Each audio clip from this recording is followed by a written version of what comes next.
Novamente, bem-vindos à RA SIC Caxias, neste ano em que a nossa entidade celebra 125 anos de história.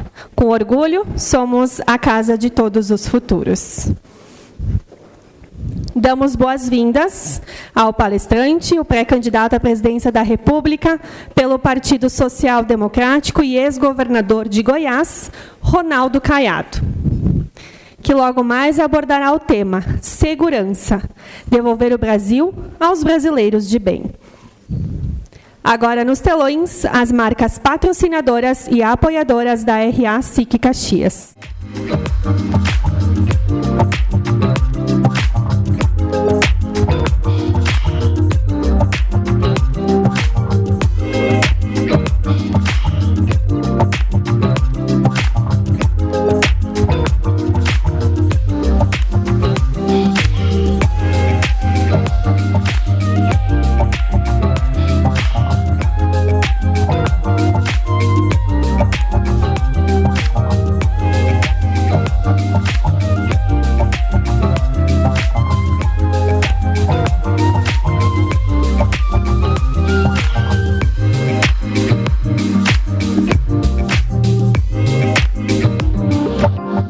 O projeto Degustar da edição de hoje é com a Vinícola Pagliossa, em parceria com o Paço do Vinho. Desde 1962, a Vinícola Pagliossa une tradição, qualidade e paixão pela vitivinicultura. Localizada no interior de Caxias do Sul, produz vinhos com identidade e excelência, cultivando uvas próprias e combinando técnicas tradicionais como inovação em todo o processo produtivo. Além da produção, oferece aos visitantes uma experiência completa em sua cantina, com degustações e uma seleção especial de vinhos, doces e frios, proporcionando momentos únicos em um ambiente acolhedor e autêntico. Agradecemos a presença das seguintes autoridades: Adilode Domênico, prefeito de Caxias do Sul, vereador Wagner Petrini, presidente da Câmara de Vereadores de Caxias do Sul, o ex-governador do Rio Grande do Sul, Germano Rigoto, os nossos deputados estaduais, Hernani Polo, Frederico Antunes, Nerio Carteiro, Carlos Búrigo, Edmundo de Carvalho Pinheiro, presidente da Associação Nacional das Empresas de Transportes Urbanos, representante da Fiesp, senhor Caio Cordeiro, assessora da Casa Civil, Paula Iores, presidente do Clube de Regatas do Flamengo, Rodolfo Landim. Também os nossos presidentes de sindicatos, de SICs e demais autoridades aqui presente e imprensa. Agora, para a saudação, convidamos ao palco o presidente da SIC Caxias, o Biratã Hesler.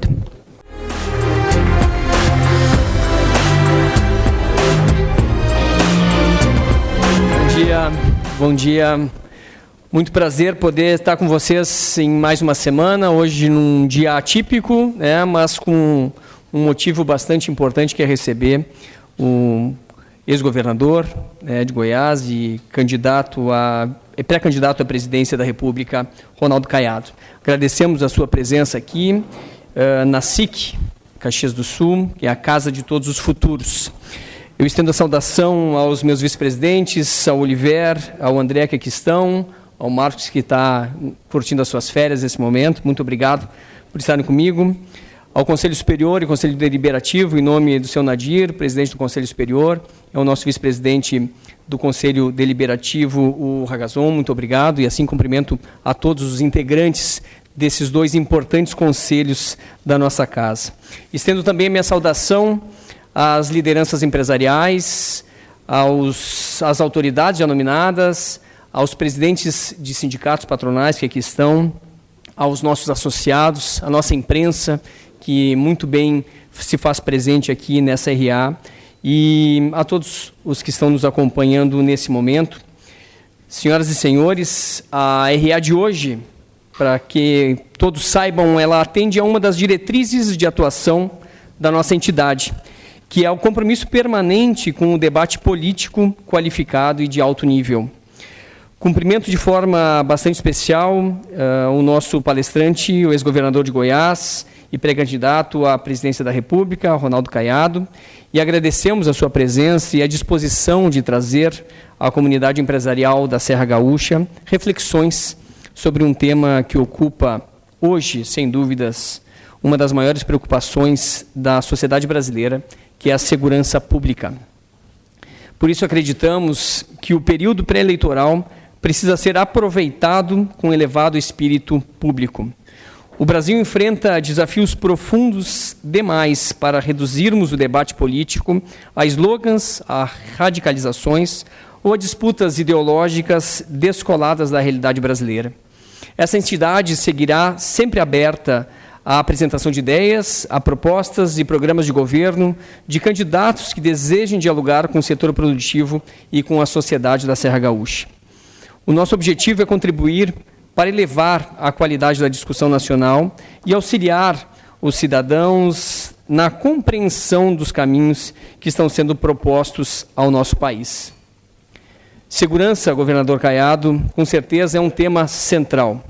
Não existe desenvolvimento econômico consistente em ambientes onde a população vive com medo, onde o crime organizado avança sobre territórios, sobre atividades econômicas e estruturas públicas. Mas, por outro lado, também não existe prosperidade em um país sufocado por juros excessivamente altos, inflação persistente, baixo crescimento e incapacidade de investimento. Precisamos recuperar a confiança de quem empreende, investe, gera empregos e sustenta a arrecadação que mantém o Estado funcionando. Também precisamos enfrentar com seriedade o debate sobre o tamanho e a eficiência da máquina pública. O país não conseguirá retomar um ciclo consistente de crescimento sem o Estado mais ágil, mais eficiente, com maior qualidade dos gastos públicos e capaz de direcionar recursos para aquilo que efetivamente melhora a vida das pessoas. E essa reflexão não vale apenas para a União, vale também para os estados e para os municípios. A saúde das contas públicas é um dos principais indicadores da capacidade de um governo entregar resultados à sociedade. Quando o desequilíbrio fiscal se torna regra, reduz-se a capacidade de investimento, compromete-se os serviços essenciais e aumenta-se a dependência de endividamentos. É um tema que está presente no debate nacional e também nas discussões locais e que exige responsabilidade de todos que exercem funções executivas, seja no âmbito municipal, estadual ou federal. Aproveito também para registrar que a SIC Caxias entregou ao pré-candidato Ronaldo Caiado, em encontro prévio, uma carta com as demandas construídas a partir das contribuições da nossa classe empresarial.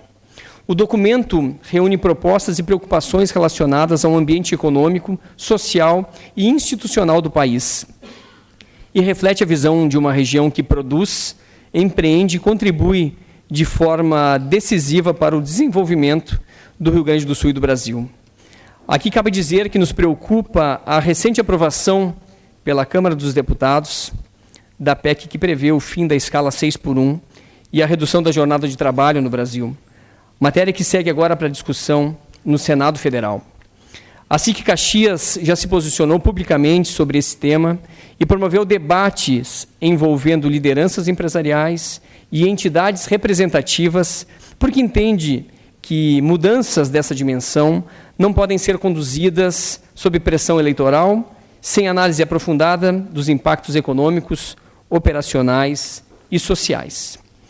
Em muitos setores, a redução da jornada sem a necessária transição poderá exigir novas contratações, aumentar custos operacionais e repercutir sobre preços e capacidade de investimento.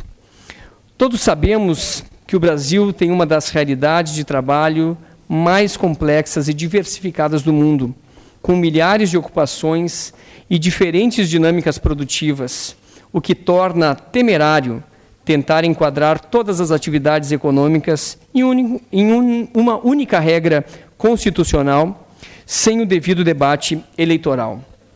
O trabalhador brasileiro, sim, merece qualidade de vida, ter direito ao descanso e à convivência familiar, mas também precisa de empregos sustentáveis e de empresas fortes. O que nos causa estranheza é que o ordenamento jurídico brasileiro já dispõe há décadas de mecanismos de negociação coletiva capazes de adequar jornadas à realidade de cada setor econômico. Essas ferramentas existem exatamente para respeitar as diferenças entre as atividades produtivas e construir soluções equilibradas sobre empregadores e trabalhadores. Por isso, consideramos equivocado e preocupante que uma matéria de tamanha complexidade tenha sido aprovada na Câmara dos Deputados sem o devido aprofundamento técnico. Não nos parece razoável engessar por meio de uma regra constitucional única uma realidade tão diversa quanto a do mercado de trabalho brasileiro. Medidas dessa natureza devem nascer do diálogo e, principalmente, da análise dos impactos reais sobre empregos, investimentos e competitividade, e não de pressão nitidamente eleitoreira. E já que falamos de investimentos, governador Caiado, permita-me registrar uma demanda histórica da nossa região. O senhor está em uma cidade que possui o segundo maior PIB do Rio Grande do Sul, é referência nacional nos setores metalmecânico, industrial, comercial, de serviços, mas que ainda convive com gargalos logísticos importantes. A infraestrutura segue sendo um dos principais fatores de perda de competitividade para a Serra Gaúcha. Há anos aguardamos investimentos mais robustos em logística e mobilidade, capazes de acompanhar a força econômica da nossa região. É um dos temas presentes na carta que lhe entreguei há pouco tempo, sobre o que esperamos ouvir, certamente, respostas. Também tratamos de temas que dizem respeito ao país e à vida em comunidade. Eu peço licença ao nosso convidado para que nós possamos registrar, e é super importante isso, a solidariedade da SIC Caxias, e tenho certeza que de todos nós, ao povo de Flores da Cunha, que teve o terrível incêndio que consumiu a Igreja Nossa Senhora de Lourdes na última segunda-feira. A destruição de um patrimônio centenário ultrapassa a dimensão material. Ali estão parte da memória, da fé, da identidade e da história de uma comunidade construída por gerações que fizeram da religiosidade um dos pilares da formação cultural da nossa região. Acreditamos que toda a Serra Gaúcha se une nesse momento aos moradores de Flores da Cunha com bastante respeito, empatia e esperança. Por fim, governador Caiado, seja mais uma vez bem-vindo a essa casa, a casa de todos os futuros. Muito obrigado.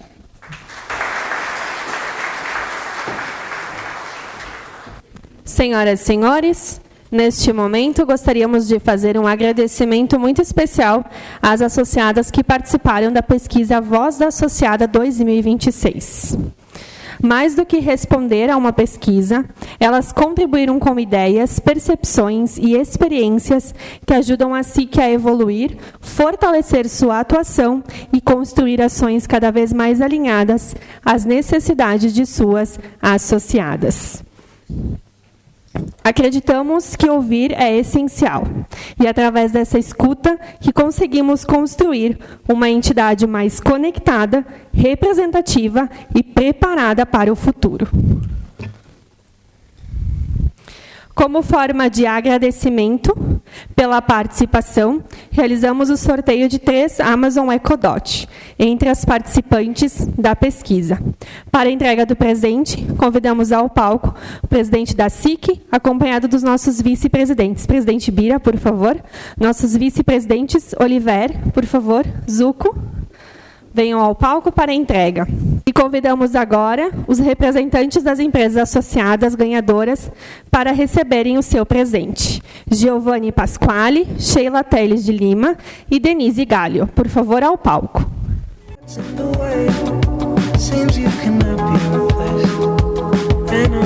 Parabéns e muito obrigada por fazerem parte dessa construção conosco. It's just us. You know it's not the same as it was in this world. It's just us. You know it's not the same as it was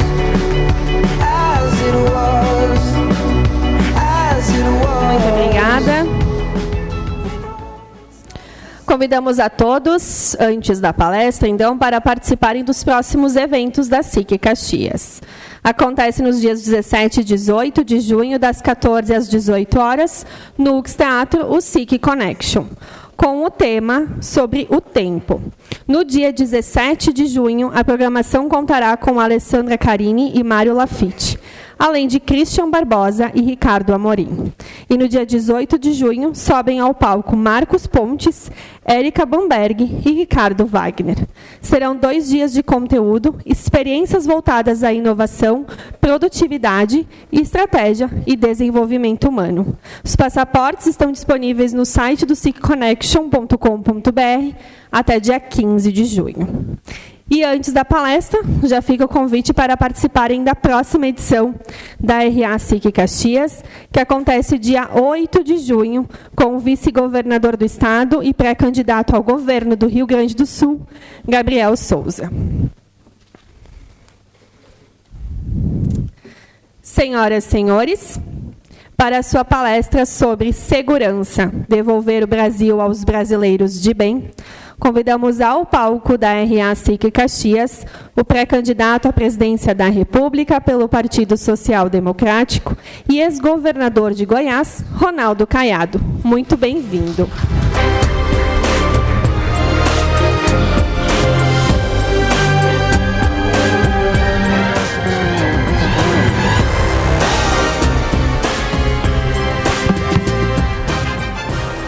Bem, bom dia a todos os senhores, senhoras aqui presentes.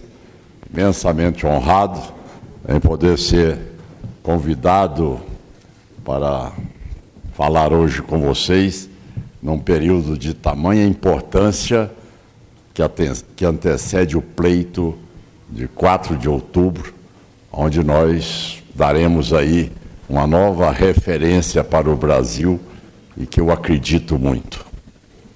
Primeiro, cumprimentar aqui o nosso presidente da SIC, o Biratã, pela fala dele e a clareza da exposição aqui em relação a todas as demandas e dúvidas hoje que abate sobre a sociedade brasileira. Cumprimentar o senhor prefeito, aí com a sua gestão competente, chegou ao seu 2º mandato. Isso é que mostra a sua capacidade de gestão ao prefeito Adiló. Quero saudar aqui também os que compõem a chapa daqueles que estarei amanhã no lançamento da campanha.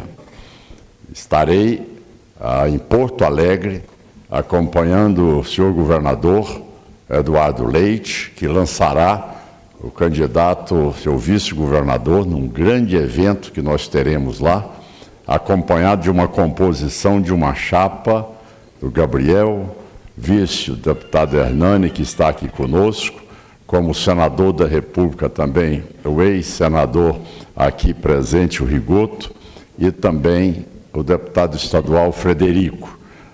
Estaremos lá exatamente mostrando que o Rio Grande do Sul achou o seu caminho e que tem que continuar cada vez mais com esse objetivo de ser uma referência de gestão no país.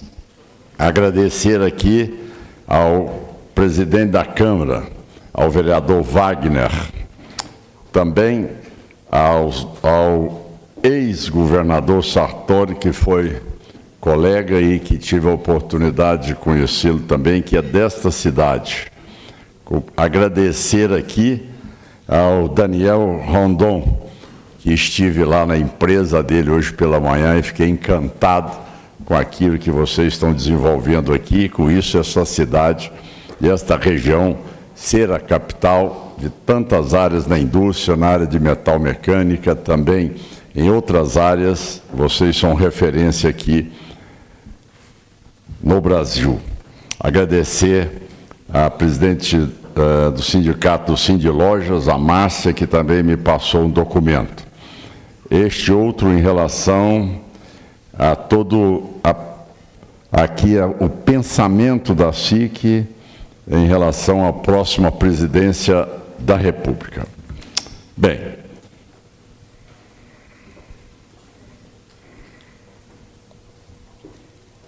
Está funcionando?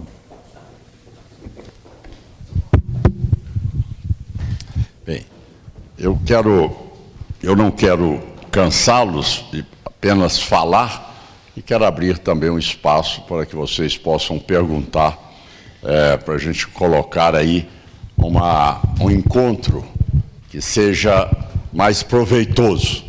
Mas rapidamente eu quero aqui me apresentar. Eu sou nascido em Goiás, sou médico, cirurgião, me especializei na parte de cirurgia da coluna vertebral, fui também assistente do professor Norma Monteiro na Universidade Federal do Rio de Janeiro. Ao mesmo tempo, minhas origens rurais, a origem da minha família, e que tenho um orgulho enorme de ter também a minha origem rural, e que a vida toda, tá certo, gostei do debate político, sempre me atualizei, sempre debati temas, não só na área da saúde, da educação, na área também do setor rural, e quando aconteceu a tentativa da Constituinte de 1988, a lei de poderem retirar o direito de propriedade do setor rural e transferir para o governo central a distribuição de terras no Brasil, momento onde ali associavam várias invasões de terra no país. E naquele momento, eu com 36 anos de idade, encabeçamos um movimento conhecido por muita gente, que era o UDR, União Democrática Ruralista, buscando uma representatividade política no país, já que o setor rural tinha um certo acanhamento em se declarar o lado que ele estava ou o candidato que ele apoiava, até porque naquela época o setor rural era muito demonizado. Ele era, sem dúvida nenhuma, comparado a Senhorzinho Malta, de uma novela que mostrava um cidadão que não tinha a menor sensibilidade social, que não tinha a menor interesse em saber como viviam ali os seus funcionários, denegrindo a imagem do produtor e cada vez mais dando discurso para as pessoas se sentirem no direito de invadirem as propriedades produtivas, de acharem no direito de contestar o trabalho de uma classe que sempre teve ali uma importância na economia brasileira. Mas naquela época, é lógico, nós produzíamos pouco mais de 50 milhões de toneladas de grãos, e naquela época, eu posso dizer a todos vocês aqui, a agricultura e a pecuária não eram pop nem tech, ela era o patinho feio. E naquela época o Caiado já defendia. Então mostra a coerência no decorrer da minha vida. Eu acho que a pessoa governa, a pessoa é respeitada não pelo discurso, mas pelo exemplo de vida que traça no decorrer dos cargos que ocupou e da condição que chegou, com a credencial de poder saber que nós evoluímos, todos nós, mas nós também temos as nossas convicções, das quais nós temos a coragem de defendê-las, independente se naquele momento ela é simpática ou não simpática. Tanto é que o setor rural, que tanto foi combatido pelo PT, foi o que mais progrediu no país. Vocês vejam a inversão total dos fatos. É hoje uma agricultura de 353 milhões de toneladas de grãos, tá certo? É hoje uma produção de proteína só de carne bovina de mais de 12 milhões e 200 mil toneladas. Nós batemos o mundo todo em produtividade e hoje nós somos responsáveis por alimentação de mais de 1 bilhão de pessoas fora do Brasil. Isso mostra o potencial que nós temos. Mas tudo isso, eu quero dizer a vocês, objetivamente, que eu sou um homem que acredita na ciência, eu sou um homem que acredita na pesquisa. Eu sou um homem que acredita no avanço da nossa inteligência para que a gente possa desenvolver cada vez mais a capacidade de distribuir riquezas, totalmente diferente do atual governo, que acredita que não.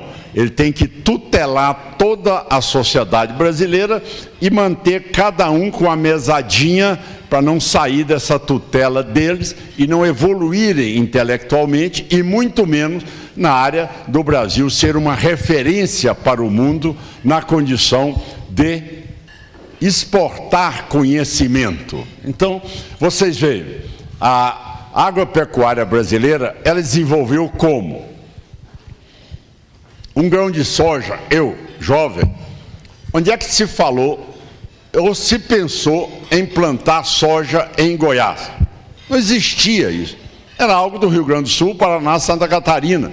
Aqui vocês têm mais um clima um pouco mais temperado e nós temos um clima muito mais tropical. Ali não se pensava nisso numa temperatura de 40 graus.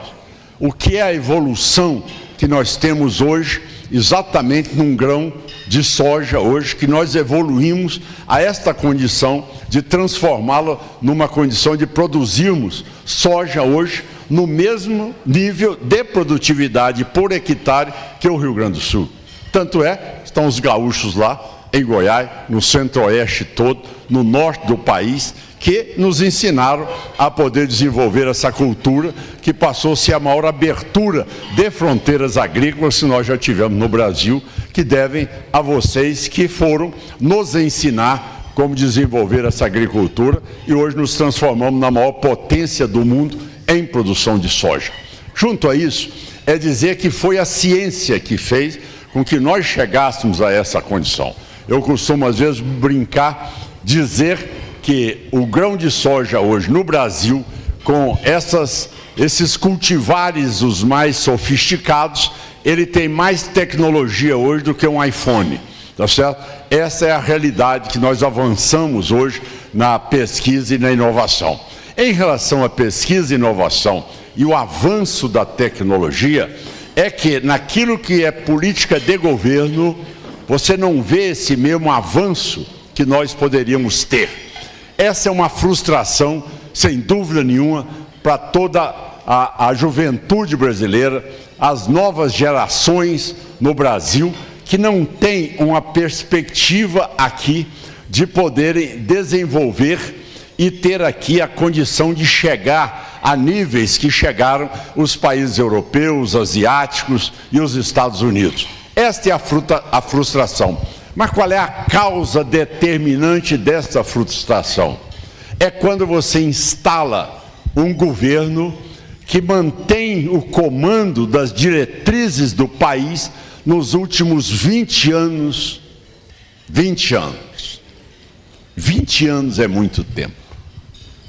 20 anos, você viu a proliferação cada vez maior da luta entre o trabalhador, o empresário, o nordestino, o sulista, entre o mais humilde e aquele que tem maior poder aquisitivo.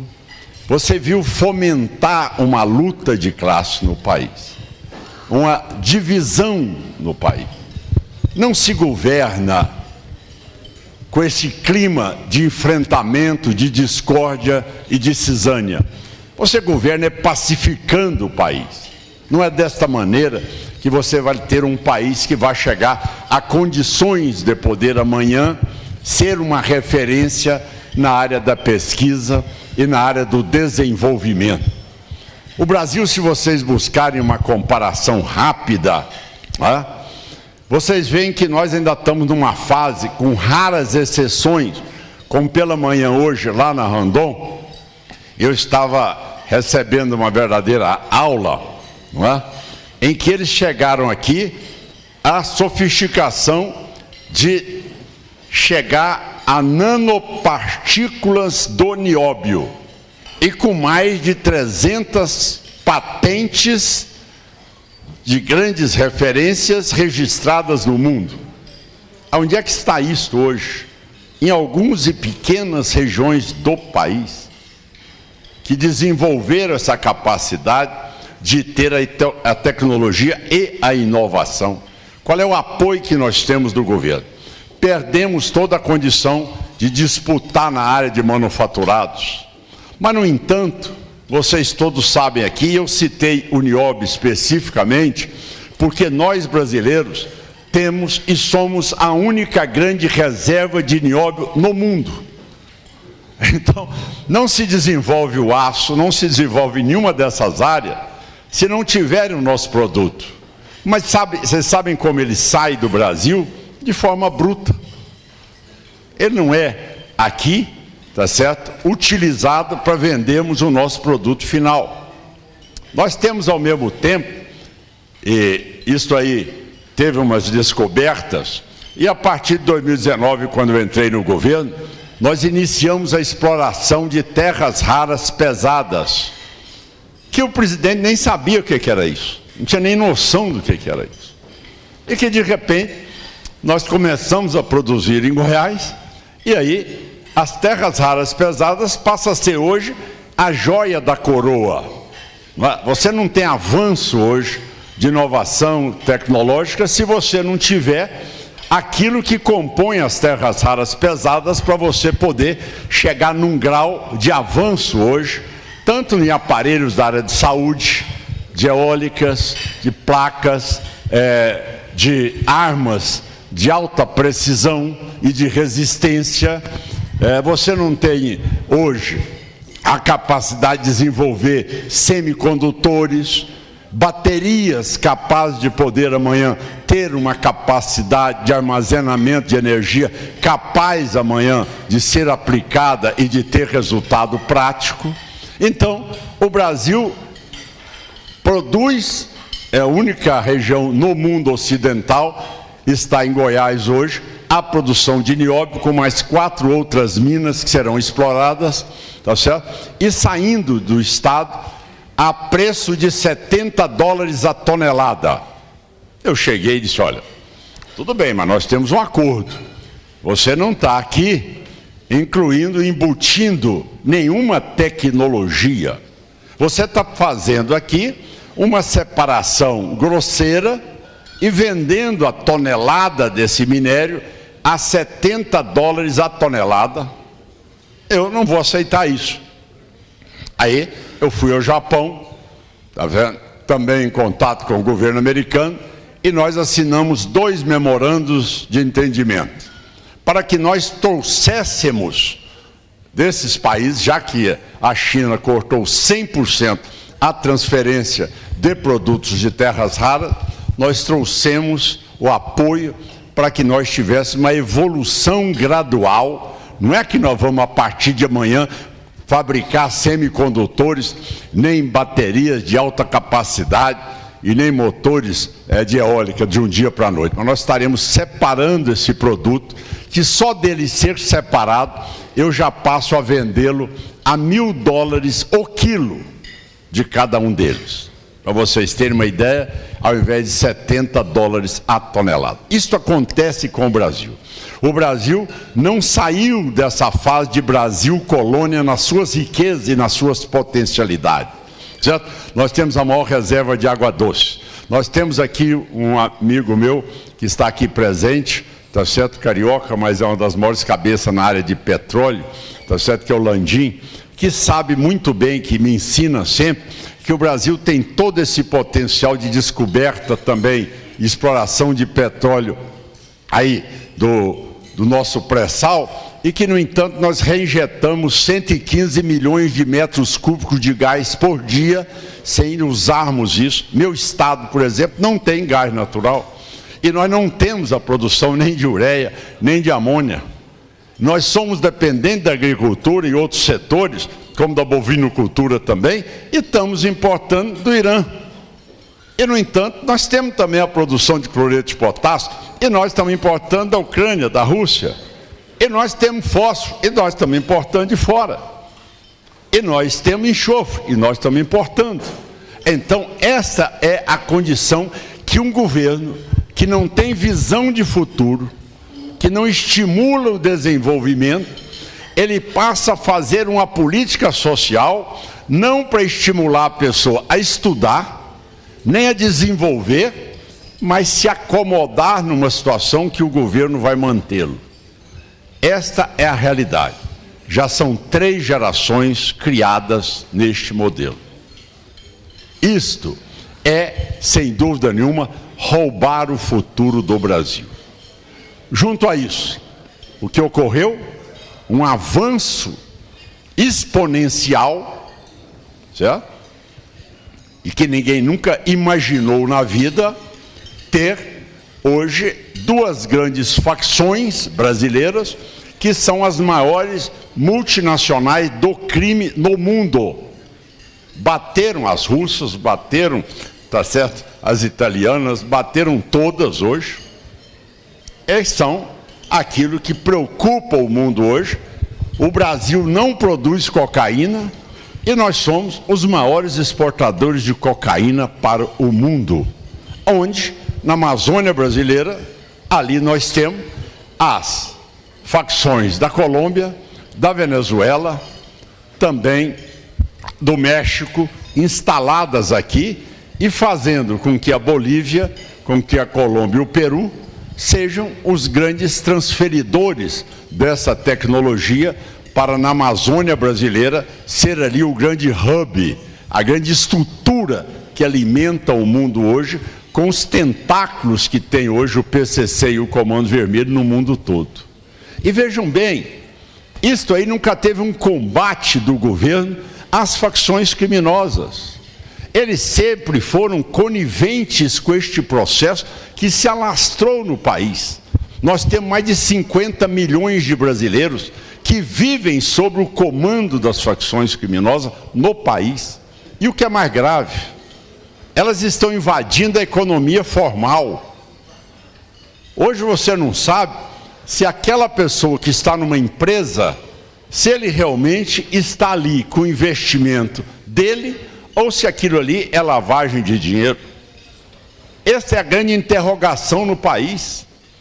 E nós nunca tivemos uma condição de ter um órgão do governo federal como um COAF, que poderia sinalizar rapidamente para também governadores, prefeitos, para também as empresas, tá certo? Do risco de parcerias com alguns que têm lá no controle do COAF movimentações que são totalmente irregulares e estranhas ao mercado.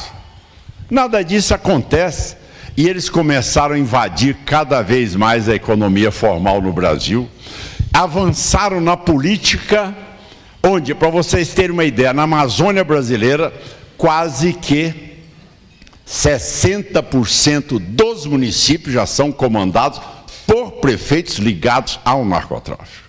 Nós temos vários deputados federais, nós temos deputados estaduais, nós temos vereadores, nós temos prefeito, tem governador, nós temos hoje um Supremo, nós temos hoje a Justiça, nós temos hoje todas as áreas do país hoje, da Justiça, não estou diferindo um segmento da Justiça, falando dentro da Justiça, dentro hoje da classe política, com tentáculos dentro dos órgãos do Executivo, e nós estamos vivendo uma situação que amanhã nós vamos não chegar no nível da Venezuela, vamos chegar no nível do México, onde as regras são democráticas e eles ganham eleições dentro das regras democráticas.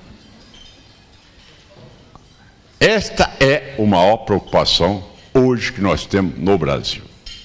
Eles estão minando a parte, dentro das regras do jogo político, estão ganhando as eleições dentro das regras políticas. Eles não querem mudança maior, eles querem mandar. Essa é a situação que chega hoje no Brasil. Essa eleição este ano, ela será uma eleição e nós discutiremos a eleição do ponto de vista moral. Esse será o grande divisor de águas. Um candidato à presidência da República, ele tem que ter autoridade moral para poder chegar àquela cadeira. Se ele não tiver autoridade moral, ele não vai enfrentar todos esses desafios que precisa de enfrentar, seja na área da corrupção e na área da criminalidade. Ou o presidente tem estatura para lhe chamar como presidente da República, o presidente do Supremo, e dizer, olha, agora nessa cadeira tem presidente da República. Chamaram o presidente da Câmara e o presidente do Senado, que convivi lá e convivemos durante 24 anos. Aqui agora tem regra no país. Agora o projeto de governo será implantado. Agora o Brasil não vai ser mais Disneylândia de corrupto e nem do narcotráfico. Aqui nós teremos ações e uma mão pesada para tratar sobre todos os assuntos. Hoje o que nós estamos assistindo chega a ser deprimente, onde o governo americano é obrigado a reconhecer essas instituições criminosas como terroristas. Se eu estivesse no poder, eu já tinha decretado como terrorista e já tinha ampliado muito mais as penas dela. Não tenho dúvida. Mas teria uma capacidade de buscar uma parceria com todos os países limítrofes, buscar uma parceria de informação, de utilização de tecnologia mais moderna no mundo para poder fazer com que a gente pudesse coibir este avanço e essa criminalidade que hoje assola o país. Ah, mas o Caiado é muito mão pesada na segurança pública. A segurança pública em Goiás foi o passaporte para os empresários poderem crescer. Lá você tem ambiente de negócio. Lá a última palavra é do governo, não é do crime. Lá o cidadão não precisa de andar de carro blindado. Lá não precisa de segurança pública, como vocês também têm essas mesmas condicionantes aqui no Rio Grande. Mas dizer a vocês que o restante do país está altamente comprometido com essa invasão. Mas ali, o cidadão, quando é faccionado, é o que eu falo, ele só fala com Deus na penitenciária. Ele não tem visita íntima e a visita com o advogado é gravada toda. E tem monitoramento ambiental em todo o espaço da penitenciária. Tem ali scanner corporal, não tem ali uma arma e nenhum telefone celular dentro de um presídio. Aqueles que são recuperáveis estão em outro tipo de presídio, ali com galpões para poderem desenvolver as suas atividades, seja de mecânica, de marceneiro, de pedreiro, de corte, costura, enfim, o que desejarem. Mas, hoje, a segurança é questão de governabilidade no país. Isso que nós estamos assistindo hoje no mundo, o governo vir com essa tese de o que aconteceu ontem vai colocar em risco a soberania brasileira, essa conversa de quem realmente nunca tratou e nunca teve coragem de enfrentar o narcotráfico no país. Ou seja, esta é a grande verdade que nós temos assistindo, certo? Esse é o lado que nós sabemos que esta situação já deveria ter sido tomada há mais tempo pelo próprio governo e não criar uma situação extremamente desconfortável para nós, 215 milhões de brasileiros assistindo essa situação. Agora, a tônica do governo toda vai ser focar, dizendo, olha, é a soberania. Que soberania tem 50 milhões de brasileiros que vivem sob o comando do Estado do crime? Que soberania tem a Amazônia brasileira, que é comandada pelo narcotráfico também mexicano, venezuelano e colombiano? Que soberania brasileira tem um país onde realmente ele nunca cuidou das pessoas e se beneficiou de forma conivente em todos os seus processos eleitorais da participação de todas elas? Desde a época, gente, em que nós criamos a UDR e eles criaram o MST já era, aquela época já, financiado pelas Farc, tá certo? Que todos nós denunciávamos naquela época. Então isso é algo que vem se promulgando cada vez mais. Mas vocês podem ter certeza, eu vou encerrar para abrir para a pergunta, que neste momento eu tenho a convicção absoluta. Ah, mas Caiado, você agora na sua última pesquisa apareceu com 8%, mas os outros candidatos estão muito acima. Primeiro, eu não sou conhecido por 50% dos brasileiros. Segundo lugar, eu não sou homem teórico. O que eu falar aqui, Goiás é o primeiro lugar na educação, eu provo. Goiás é o primeiro lugar na alfabetização na idade certa, no ensino fundamental, eu provo. Goiás é o estado mais seguro do Brasil, por quê? Porque é o seguro mais barato que tem de carro. E ninguém nunca revogou a lei de mercado, muito menos a lei da gravidade. Então essas prevalecem em qualquer condição. Você quer medir onde é que é o seguro mais barato, está ali o lugar mais seguro que você tem no mundo. Ao mesmo tempo, você tem a certeza absoluta que nós temos hoje um centro de excelência em inteligência artificial, que nós temos investido de forma pesada para que realmente possamos inovar cada vez mais. A inteligência artificial de combate ao crime, lá, desenvolvido em Goiás, é o mais sofisticado que existe hoje, já visto na capacidade de antecipar o crime e de poder criar um clima de segurança para as pessoas. Nunca teve um assalto a banco, nunca teve um novo cangaço, nunca houve um carro forte roubado, nunca houve um sequestro, nunca houve uma invasão de terra. Então, isso é para mostrar que este é um ambiente correto que as pessoas precisam. E o Atlas da Violência acabou de sair anteontem. Anteontem saiu o Atlas da Violência. Tem um Distrito Federal que está em primeiro lugar. O Distrito Federal é um quadradinho. Nos estados, o estado de Goiás é o menor percentual de homicídios no país. Então mostra que onde você tem a polícia, onde você tem valorizada, onde você tem o apoio, onde o governador assume o comando, você vê que a criminalidade não cresce.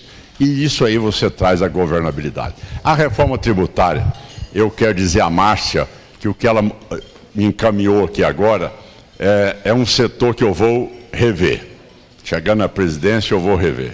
Em relação ao problema da blusinha, é um governo que, há 3 anos atrás, implantou a taxa da blusinha. Quando ele fez a pesquisa agora e que precisava, ele cancelou a taxa da blusinha. Aí os empresários brasileiros me disseram, lá em São Paulo, eu fui ao encontro lá do pessoal varejista. Governador, a saída para nós, sabe qual é? Eu falei, não, nós estamos montando um e-commerce no Paraguai. Já foram para o Paraguai mais 240 empresas hoje. Um e-commerce lá, a blusinha chega por lá, manda daqui para lá e de lá ele entrega em casa no pacotinho de cada um. Outros que têm maior poder já estão indo para a China. Então vejam vocês a irresponsabilidade. Aqui foi colocado 6-1. Nós sabíamos muito bem que o resultado seria esse da votação, tá certo? Eu e o Rigoto temos experiência na vida parlamentar e sabemos que quando você coloca isto, o colega não tem tempo para debater o assunto e ele será duramente derrotado nas eleições, que não terá como se explicar de uma proposta como essa que lá é colocada, tá certo? Mas você pode saber que nós sabemos entender a diferença que existe, tá certo? Para se discutir uma reforma tributária que não seja o iluminado, que o Bernardo Dapi copiou o modelo indiano, que não tem nada a ver conosco. Eu fui à Índia para saber exatamente como é que está acontecendo lá, para poder debater o assunto aqui. Essa será revisada por nós. Reforma administrativa, só que tem uma diferença. Administrativa, revisão da tributária, a política, tá certo? A discussão do novo modelo tributário, do novo modelo previdenciário também. E a trabalhista, que nós aprovamos no governo Michel Temer e que foi totalmente deformado pelo Supremo Tribunal Federal, isso aí será revisto e eu não mandarei um projeto ao Congresso no mesmo dia. Eu mandarei todos eles prontos no primeiro dia, dia 5 de janeiro, quando eu assumir a presidência da República. Então, minha gente, dizer a vocês que o meu compromisso com os goianos foi: o Caiado vai devolver o Goiás aos goianos. Eu fui eleito e reeleito no primeiro turno.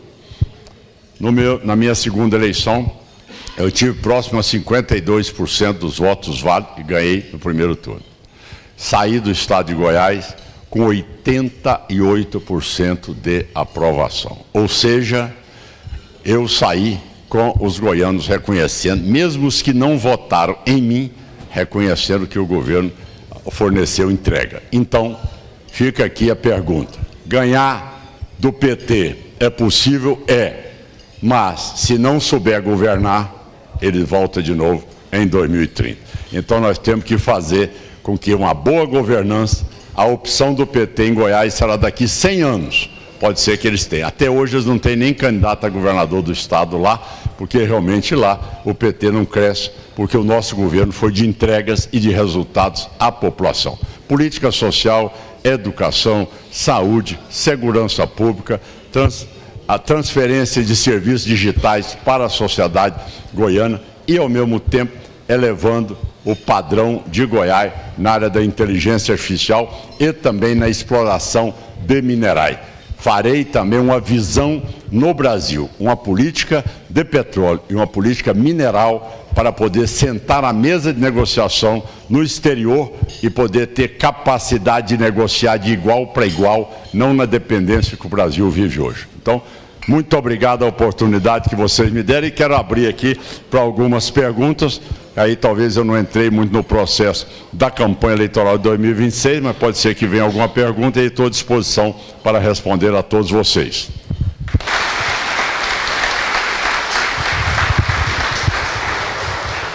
E para que nós não roubemos tempo, já que nós podemos podemos conversar anteriormente. Eu acho que é importante nós abrirmos realmente a fala para os inscritos que estão aqui. Eu quero começar, governador Caiado, chamando o Neco Argenta, por favor, para a sua pergunta ao governador Caiado, por favor. Bom dia, Bira. Caiado, prazer recebê-lo aqui, né? E sim, a gente vai ouvindo. Levanta, Neco, por gentileza. Levantar, desculpa. Isso, obrigado. Não tenho esse hábito aí. Vamos lá. Mas um prazer recebê-lo e soa no nosso ouvido, né? Como música, que o senhor tem falado aqui, e muito legal porque eu entendo que tudo é exemplo na vida, né? E não é só não é no discurso. Se 88% da população do Goiás, pós 8 anos, lhe aprovou, então demonstra que o seu discurso ele é coerente com a prática. Né? Então, muito legal, e acho que nós esperamos. Falando um pouquinho do setor que eu atuo, que nós atuamos diretamente, sobre combustível. Qual a sua visão da Petrobras? Ela tem que estar nas 3 cadeias, seja na exploração, seja no refino e também na distribuição. E, ao mesmo tempo, emendando essa mesma pergunta, como é a sua visão de todas as empresas que o Estado tem, falo brasileiro, por que é que o Estado está lá, e se a sua visão é também de uma linha de privatização em todas as outras áreas que o governo não deveria estar? E o meu questionamento principal é Petrobras. Obrigado. Bom, muito obrigado. E quero dizer que, em relação a Petrobras, em relação a petróleo, eu tenho aí na sua mesa aí o maior craque nessa área, que foi um dos melhores diretores que a Petrobras já teve. Nós não podemos negar a evolução da Petrobras em pesquisa aí de petróleo do pré-sal. Isso aí em águas profundas, ninguém tem a tecnologia da Petrobras. Vamos também reconhecer. Eu jamais caminharei na tese de que você tenha que ter ausência completa do Estado. Não é por aí. Eu fui governador de Estado e sei muito bem que o empresário será nosso parceiro. O governo não tem condições de fazer que não seja abrindo o PPP cada vez maior espaço para o empresário, mas o empresário não vai investir porque não tem segurança jurídica, tá certo? Então ele precisa ter um presidente da República que transmita a ele. Agora, a Petrobras, ela não precisa também de impedir, por exemplo, que o gás chegue no meu estado. Ela tem que mostrar alternativas para o país, que eu preciso de insumos que saem do gás natural, que é a ureia e a amônia, e alternativa para as indústrias até com gás natural, para desenvolver o Brasil e ofertar uma outra alternativa de energia. Por exemplo, Goiás está aqui. Edmundo é o presidente dessa Associação Brasileira de Transporte Urbano. O primeiro momento nosso foi qual? Importar ônibus chinês com bateria. O segundo momento nosso qual foi? Nós investimos ali em etanol de segunda geração e acabamos chegando no biometano. Nós atiramos no lado, acertamos no outro. Hoje, todos os ônibus estão sendo importados, estão sendo hoje comprados, são motores hoje apropriados a biometano, e que nós teremos a primeira grande frota no Brasil. A Petrobras, ela deve nos facilitar, ela deve transferir tecnologia para termos aí a condição de explorar cada vez mais as nossas riquezas. A faixa equatorial, eu vou explorar lá, tá certo? E lá eu terei que entrar com a experiência da Petrobras.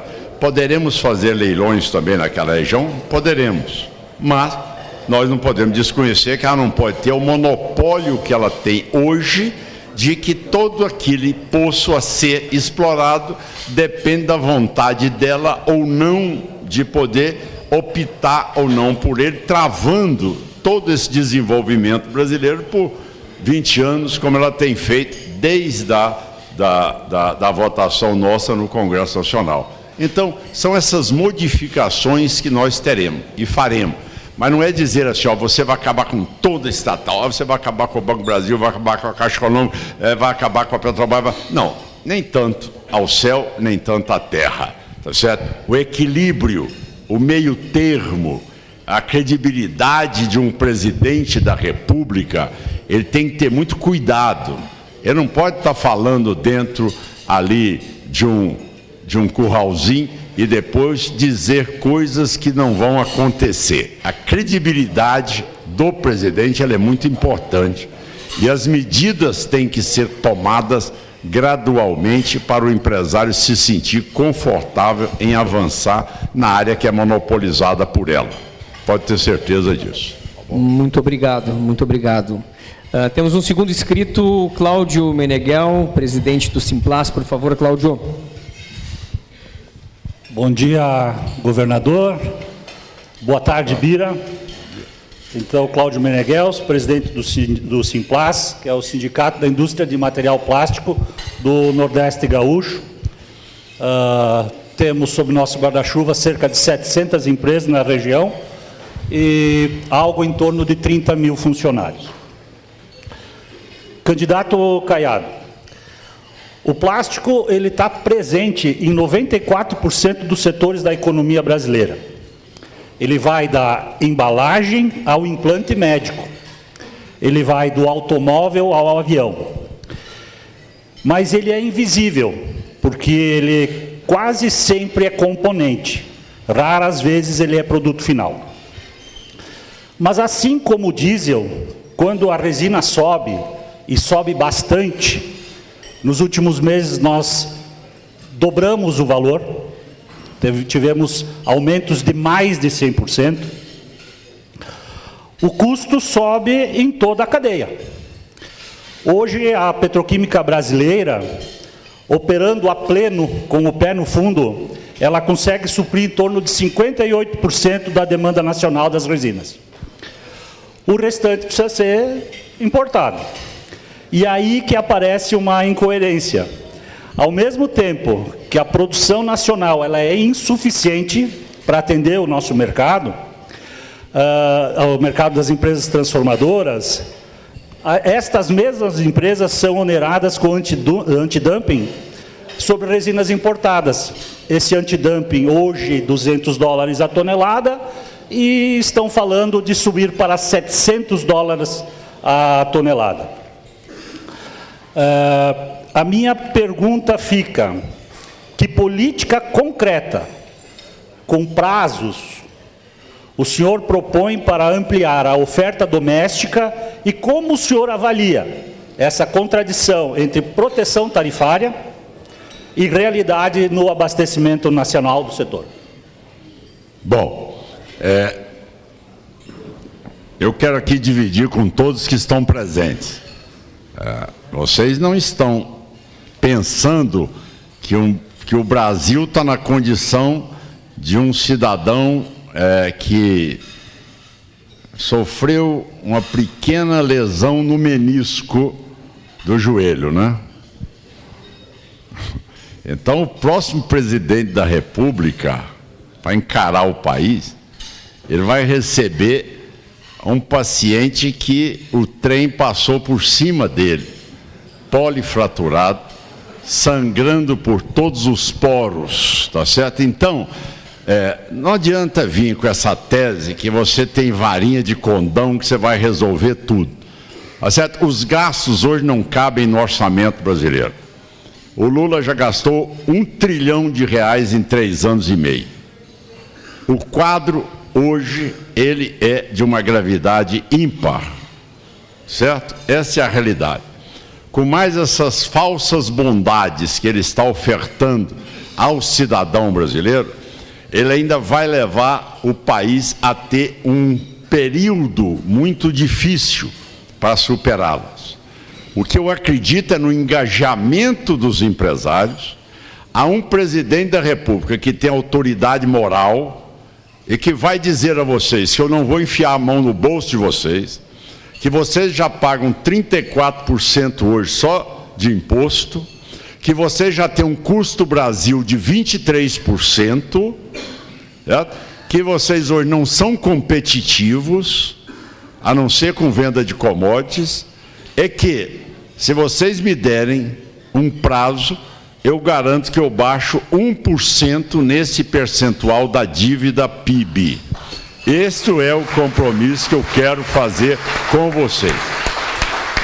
A partir daí, eu tenho que buscar abrir o mercado para que a gente possa distribuir riquezas. Então, eu não fatiaria um fato específico, como o senhor me perguntou, mas, consequentemente, ele vai ser beneficiado diante daquilo que a iniciativa privada vai entrar em parceria com o governo. Eu não governei com dinheiro do Estado, porque o Estado estava quebrado, o Estado não tem dinheiro. Bloqueado no Tesouro Nacional, devendo folha de pagamento, sem direito a empréstimo.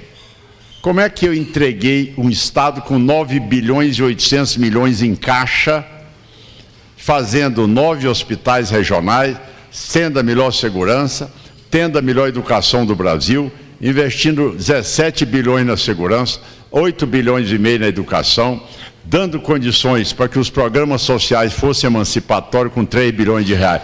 Porque eu acredito no país e na gestão. No momento que você passa a ter responsabilidade com a gestão, vocês vão ver que o país recupera no processo. Está aí meu Estado, que era totalmente colapsado. E hoje é um Estado equilibrado do ponto de vista fiscal, com apenas 7 anos de governo. Então, o que eu quero dizer é que, às vezes, um presidente, a ele entrar num detalhe menor, como eu falo a você, por exemplo, você tem um politraumatizado, ô governador, doutor, o senhor me garante que eu não vou ficar nem mancando da perna? Calma lá, calma, eu não posso te prometer que você não vai ficar nem com um déficitzinho na perna, não dou conta. Por mais que eu reconstitua, tem um tempo de adaptação, tem um tempo de recuperação. O Brasil, as pessoas muitas vezes estão distantes da realidade, o caos que está aí diante a parte fiscal do país. É uma realidade, tem que ser encarada. Essa realidade, ela vai ter que ser repassada para todos os brasileiros. Se você não tiver um presidente que tenha coragem de cortar na carne, de fazer uma reforma administrativa dura. Quando eu assumi o governo, eu chamei os presidentes dos poderes que recebem duodécimo e cortei 25% do duodécimo de cada poder. 25%. Do Tribunal de Justiça, da Assembleia, do Ministério Público, da Defensoria Pública, do Ministério Público, cortei 25%. Cortei na carne no Estado. Então, essas medidas que elas precisam de ter um tempo, como, por exemplo, aqui agora, o investimento em ferrovia. Cheguei em Chapecó, investimento em ferrovia, pelo amor de Deus. Cheguei em Guaxupé, maior cooperativa de café arábica, ferrovia para transporte para o porto. Aqui precisa de um porto aqui, porque o Porto Sul, precisamos de um porto na região norte, que é a maior demanda de vocês. Precisa de investir no aeroporto, precisa de uma ferrovia. Então, eu quero dizer a vocês que os 3 anos do meu governo, 2 anos e meio, foram de duras contenções. O ano passado, eu investi 7 bilhões e meio em infraestrutura. Ou seja, investi 15,3% do orçamento em infraestrutura. O Brasil hoje investe 0,5% em infraestrutura. Então, essa é a realidade do orçamento do Brasil. Com 34% na mão no bolso do brasileiro, a situação hoje do Brasil é essa que está aí. Então, eu acredito na potencialidade do país. Eu acredito no investimento que virá também de fora, não na agiotagem, mas ele virá de fora para investir no Brasil com o que nós temos hoje de energia renovável, de condições hoje de minerais críticos no país, tá certo? E, ao mesmo tempo, na produção alimentar. Esses 3 fatores basilares, ele vai fazer com que o investimento do Brasil seja enorme. Muito bem, muito obrigado.